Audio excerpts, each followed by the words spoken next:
হামাসকে অজুহাত বানিয়ে ফিলিস্তিনে ধ্বংসযজ্ঞ চালাচ্ছে দখলদার ইসরায়েল।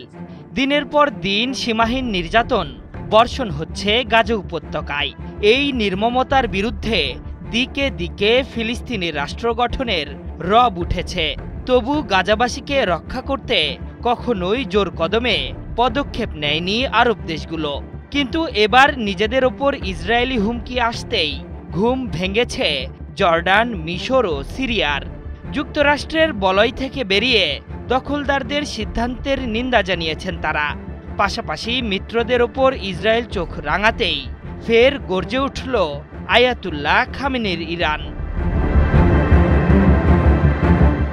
টাইমস অফ ইসরায়েল জানিয়েছে, দখলদার মন্ত্রিসভার বৈঠকে গাজা ও অধিকৃত পশ্চিম তীর নিয়ে বৃহৎ এক দৃষ্টিভঙ্গি তুলে ধরেছেন নেতানিয়াহু, যেখানে তিনি জর্ডান, সিরিয়া ও মিশরের কিছু অঞ্চল নিয়ে বৃহৎ ইসরায়েল গড়ে তোলার প্রস্তাবনা দিয়েছেন।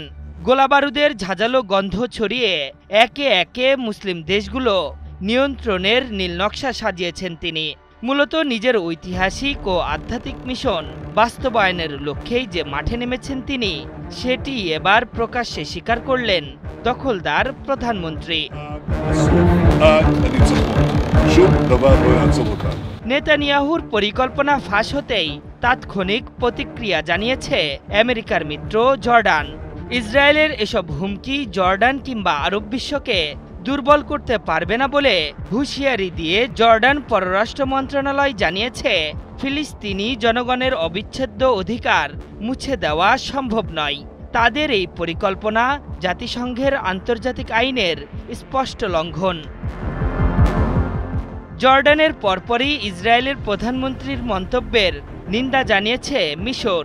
এক বিবৃতিতে দেশটির পররাষ্ট্র মন্ত্রণালয় জানিয়েছে, দখলদাররা এই অঞ্চলে অস্থিরতা উস্কে দিচ্ছে এবং শান্তি স্থাপনে বিরূপ মনোভাব প্রদর্শন করছে।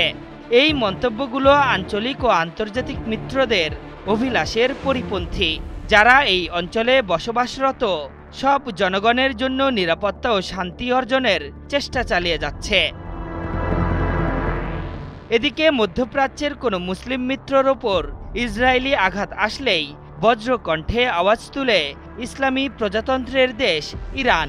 এবারও তার ব্যতিক্রম হল না। নেতানিয়াহুর গ্রেটার ইসরায়েল পরিকল্পনার তীব্র নিন্দা জানিয়ে ইসমাইল বাঘেই জানিয়েছেন, এটি অনর্থক ঘোষণাপত্র। এ ধরনের মন্তব্য মিশর, জর্ডান, লেবানন এবং সিরিয়ার মতো স্বাধীন রাষ্ট্রগুলোর ওপর দখলদারিত্ব সম্প্রসারণে ইসরায়েলের উদ্দেশ্যকে আরও স্পষ্ট করে তোলে। হুঁশিয়ারি দিয়ে তিনি বলেছেন, এই ধরনের ষড়যন্ত্র বাস্তবায়িত হলে তা এই অঞ্চলের রাষ্ট্রগুলোর ভৌগোলিক অখণ্ডতা ও জাতীয় সার্বভৌমত্বের লঙ্ঘন ঘটবে।